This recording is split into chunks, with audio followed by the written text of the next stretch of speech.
Well, hey guys, it's Jeff here once again with C-Werx and our Community-Werx program in a different venue than we usually are. We're outside of our studio in the lounge here, and I've actually got the Chief of Police for Cedar Park, Sean Mannix, who has joined us today. And we're going to talk a little bit about, this is part of our Community-Werx program, talking about different events, and we've talked with a lot of nonprofits, but we also want to really talk about what our police department does, because they have a ton of different programs that are available where they try and connect with the community and also provide a service to the community.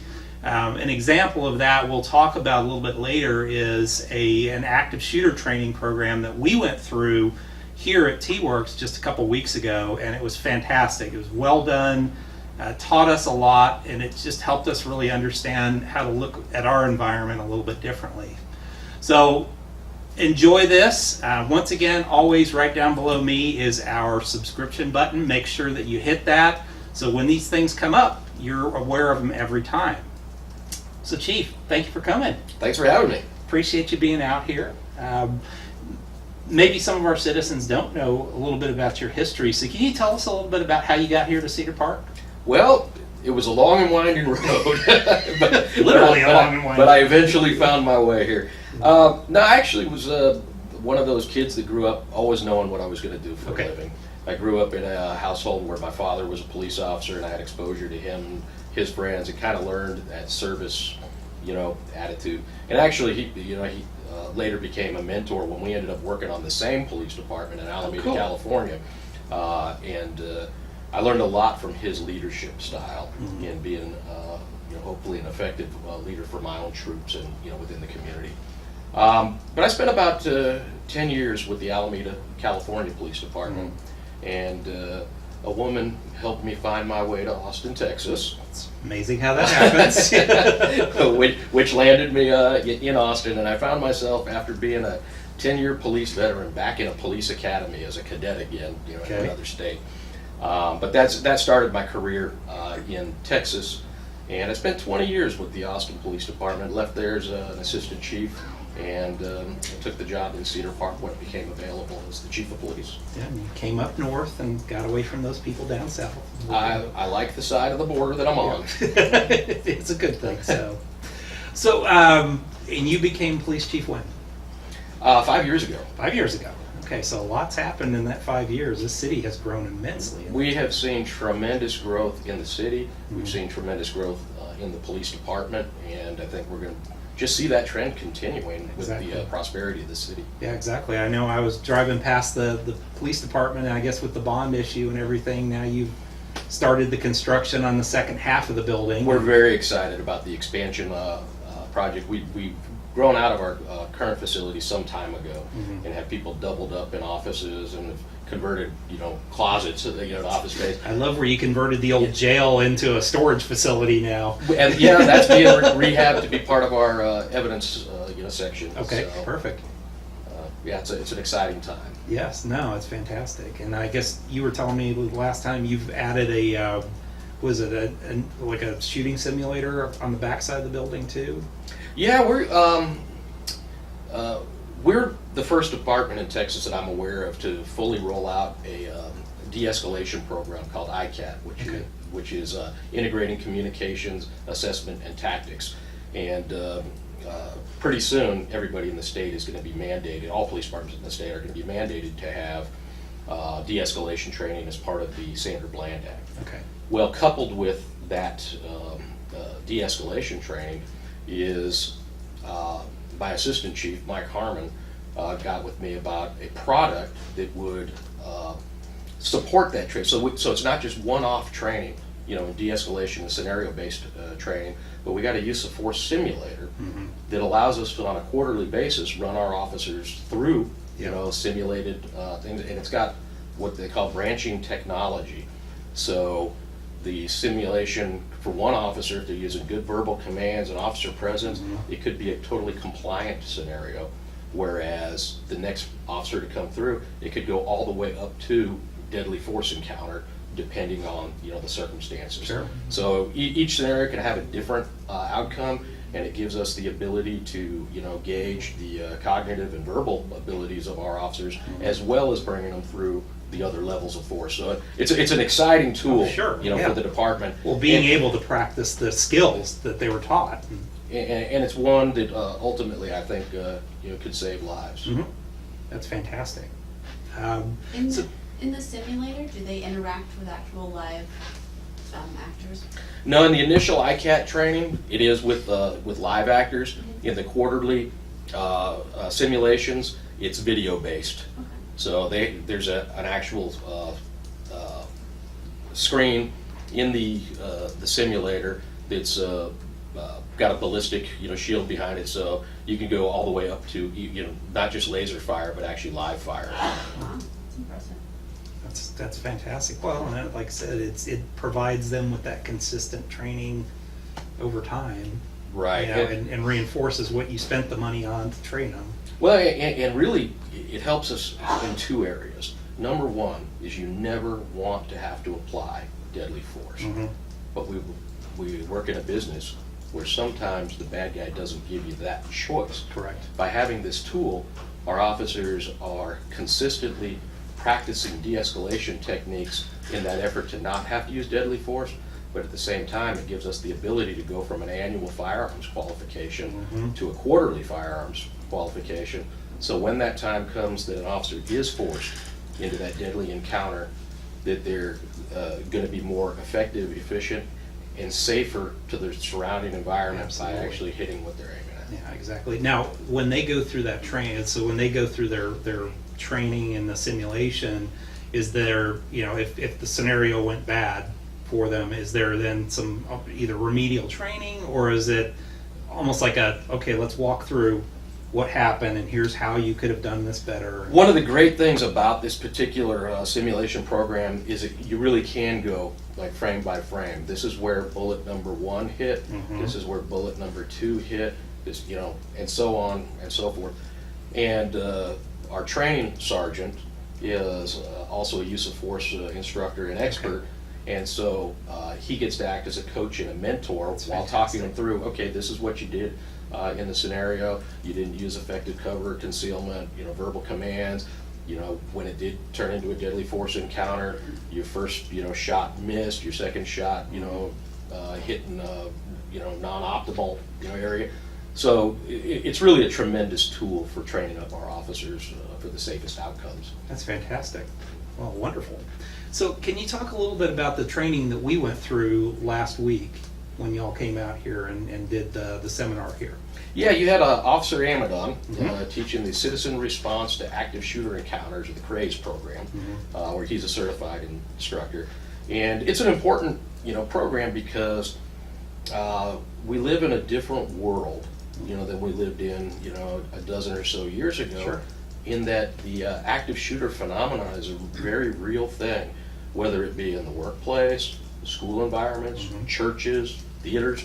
And so it is something that we owe it to the community to go beyond just training our officers in their response, but helping the community understand how they can, most safely handle what could otherwise be a deadly encounter.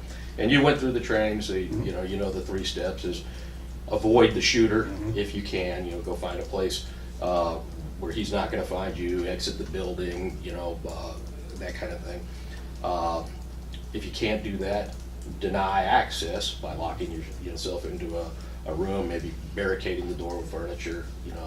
Those kinds of things. And then the last piece, and this is really the hardest one for people that don't do what we do for a living to wrap their heads around, is the defend piece. Is in those encounters, if you haven't been able to successfully avoid the shooter, if you haven't been, successfully been able to deny them entry to where you're at, well, you have 2 choices at that point: is to go down laying down, or to go down fighting. Yep. And by going down fighting, you may actually come out on the winning side. Yeah, and you have a much greater. Well, let's put it this way: if you defend, you may win. If you don't defend, you lose. Yeah. It's a given. It's pretty easy formula from that standpoint. But it's an easy way to, just by having those 3 concepts for people to kind of internalize. And really what's important is, like in their own workplace, like I'm hoping after that training that, you know, the people here thought about, well, this is, you know, my office space. How would I exit the building? Where would I deny, you know, entry? Do I know how to, you know, secure this door from the inside, or, you know, how I would do that? So I think that's an important thing too, because every time you go through that mental process, it's reinforcing what could turn into muscle memory in the event of a serious encounter. Yeah, and it was well done. I mean, and Officer Amadon was fantastic. I mean, you could tell his passion for that. But he's a good example of my philosophy of surrounding people, of myself with people a lot smarter than me. It's kind of how we agreed on that one. Yeah, it works much better that way. But yeah, fantastic, you know, delivery, I thought, and I thought the program was very well done. You know, where they showed enough examples, and it wasn't the fakey examples. I mean, it was realistic examples. And he'll actually be doing that again on I believe it's on the 20th for the Chamber of Commerce. Awesome. That's very good. And so is that something that if a business here in town says, hey guys, I'd love to have that for us here, how would they go about getting that? That would just be simply contacting our Community Services Division, either Officer Amadon directly or Sergeant Jesse Campbell, Okay. who Fantastic. you've had on this show. I've had on the show. He was my first one from CPPD. So Jesse Campbell is we did an interview. He was my actual first interview in this Community-First program, and he runs the Blue Santa program. Yep. And fascinating story with him. So if you haven't seen that one and you want to learn about Blue Santa, Jesse's got a very cool long history, even before he became a police officer as a kid, being involved in it, and made him want to be a police Old officer. East Austin native. I know. He's just right down the road, and they all come back up here. So tell us a little bit about some of the other things that are going on for y'all at CPPD. Well, you know, I feel like we never slow down. No. There's always you know, something going. Very, very involved with a lot of different community, you know, projects. You know, I think our banner, you know, project is the National Night Out. Yep. And because that gets so many different neighborhoods and households and people in the community out to get to know each other and get to know their police department, and it's a true community policing event. And I'm proud of the fact that we generally come in #1 in Texas, and usually the top half dozen for the nation for cities of our size, which is 50 to 100,000 people. So, but, you know, that's an exciting program we have. But then we also have, you know, other things. Our Citizens Police Academy is about to kick off again. We do that a few times a year, and I believe it's a 12-week program, one night a week, and it's a great way for people to come in and just get to know their police department, because it is not what you see on TV, and it's certainly not what you see in the news. That's absolutely not.